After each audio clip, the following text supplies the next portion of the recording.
Be honest with yourself.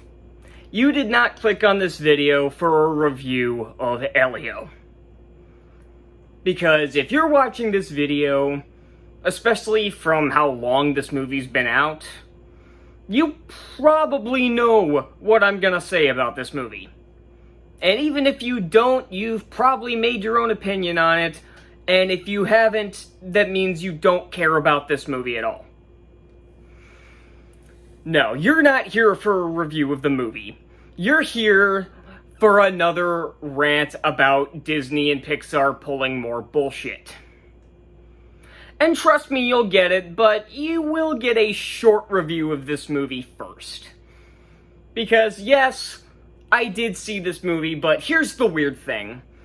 I wasn't sure if I wanted to talk about this movie. And this isn't one of those cases where it's like, I just kind of consider it for a little bit. I saw this movie a week ago. That's how long I put off this video, because I knew I wouldn't have a lot to say about it itself. But we'll get to that. First, let's talk about the movie itself. It's obviously garbage. Like, obviously, Pixar, I don't know what happened to Pixar, but they have produced virtually nothing but crap for the past decade now. I think the last great film they made before their little slog was Coco. Because then they had Incredibles 2, which was anything but incredible. It wasn't exactly awful, but I didn't really care for it. Toy Story 4, which I consider to be a very, very insulting sequel. And then they had their 2020 movies, which were Onward and Soul. People really liked Soul. I thought it was just whatever, and Onward was really bad. Then there was Luca, which was not very good. Again, very overrated. Then there was Turning Red, which was so bad they put it on Disney Plus and didn't even release it to theaters until, like, last month, or like a few months ago, was the first time it got a theatrical release. Same thing with Luca and Soul. And then there was something else. I want to say there was something else in 2022. But then there was Elemental, which I considered to be the worst one up to that point. But then last year we got Inside Out 2, which was shockingly very, very good. And they have two new Disney Plus shows out, Dream Productions and Win or Lose, both of which I have heard good things about. But this, I knew this was doomed from the first trailer. So let's just get a quick review of this. Is there anything good in this movie first? Well, I will say that what do they call it? It's not the communiverse, is that what they call it? The alien planet he lands on, the designs of it are actually kind of cool. It looks pretty interesting. And I will say the last 20 minutes of the movie, while they still weren't good, they were more tolerable than the rest of the movie had been.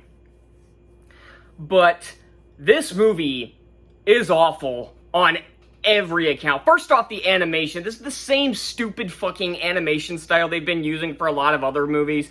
They did it with Turning Red, they did it with Luca. Even DreamWorks tried this animation style with that retarded Teenage Kraken movie that nobody remembers, and they realized their mistake and haven't gone back to it since. Pixar apparently can't learn their fucking lesson because people have made it clear they don't like this, what I've seen many call mouth bean syndrome. But if you look at his face, you can pretty much understand what that means. But yeah, nobody, including myself, don't like this animation for the humans. Again, these alien designs are pretty neat. They're pretty interesting to look at. But the human designs, they look like a fucking trash. Oh, Lightyear. That was one of the other ones I forgot about. That one had a better art style. It's still a shit movie, but the humans looked better. And let's talk about that animation, because something else that's interesting about this movie that you may or may not know is that this movie's budget was $300 million. And the reason for that is because they basically made the movie twice. This was basically a Solo a Star Wars story scenario where the movie was basically completed, and then they made an entirely new movie, which is why this movie was pushed back a year. So that's a red flag, and that's why they tried to keep that information hidden for as long as possible. I know if you look up the official budget, it says 180 million, which is still too much for these fucking movies. Illumination makes good-looking movies with half that cost. Or hell, some of their movies cost a third of that. But anyway, that I'm assuming is either what the original budget was, or what the reworking was. I'm assuming 180 was the original budget, and then they had to push another 120 mil to basically make an entirely new movie. And by the way, this script is fucking stupid. It is literally... this kid is one of the most unlikable protagonists we've had in a movie other than maybe Monkey King. This kid is such an annoying, insufferable little shit and it's especially apparent early on where his aunt does everything in her power to take care of him and everything after his parents die, because no parents can live in a Disney movie. But he treats her like absolute shit. And he spends the entire movie just lying to people. That's all he does. It's very repetitive throughout the entire film. It's like it rinses and repeats so many times, and all it does is just make the movie more annoying.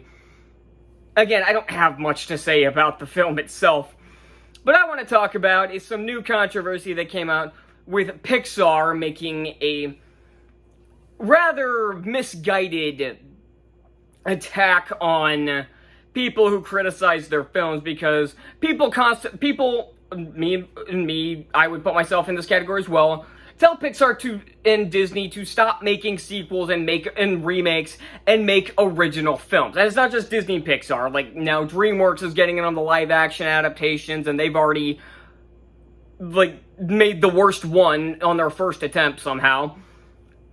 But, so yeah, it's just Hollywood in general, really. But then Disney realizes, or Pixar realizes that nobody's going to see their original films like this movie.